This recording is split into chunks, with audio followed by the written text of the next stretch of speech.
اوه رودان آگربربونه یا کل بریا مهک لبازار چلی رودای و هجمارکا دکانان به تمامی آتین سوتن و هند کس جیبوین قربانی یک جه خودی نواهی کشی دبیجیتن هم دکان من و هم جی شقای من به تمامی آتی سوتن و تانا جی هیچ تشتکش بوی من نات یکرن نونر خودی وان دکان ضرر جی گهشتی دبیجیتن لجنه کاتیه پیک آن نجبوی تخمین کرن از ضرر و زیان مادی و چوانی دروزبونا وی بویره لدادگه جی لسر خودی ملکی و موالیدان سکالات تومار کریا و داخازا مافی خود کن.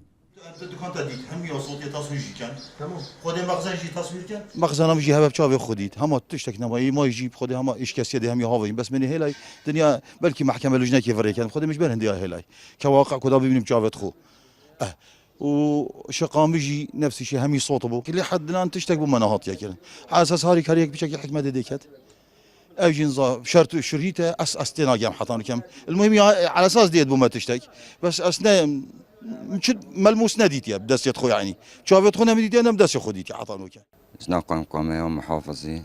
بو ترخان کرنا وی پاره کاچو دیتا دانو چو او دیگه ام دی و کا وجد چه تا کرن ام ممنون توینه او پاره ترخان کریجی بو وان فکر روزجارا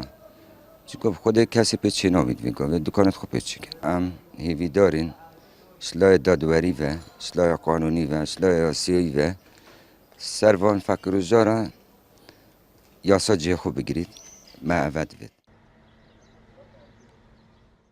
براوانیا باجار دهوک جی کو هفدم اندام دلجنا دیفچونا سوتنا بازار چله دا دبیجیتن جاگر پیگیری نکرن برنماین براوانیا شهرستانی افرودانه دروز بویا و تانها جی کسک هاتیه دست سر کرن هجمارك زور مازن دكان هاتا صوتن كو اوجيت انجام دا اگه تو صحكه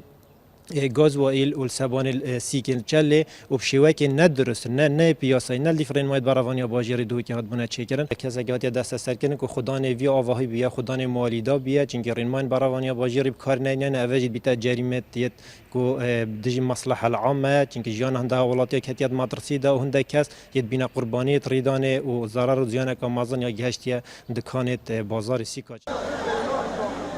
ده سوتنا بازار چله دا 57 دکان به تمامی هاتنه سوتن 20 دکانان جی ضرر مادی گهشنه باوای که گشتی جی نیزی ملیارک و 393 میلیون دینار عراقی ضرر مادی گهشتنه خودین وان دکانانو دو کسان جی جان خواهش دست دانو هش کس جی بریندار بون لگوره وانزانیاریم به دست انارتی جی کفتی نیزی 200 میلیون دیناران هاتین ترخان کرن اجبوی نوجن کرن وان دکانان لیتان آجی وک خودین وان دکانان دی بیجن هیچ تشتکش بوی وانا نات یا کرن لسر کیست خوا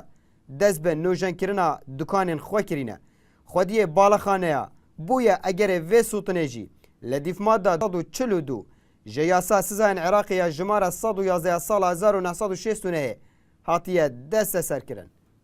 عبدالصمد ریکانی NRT دهوک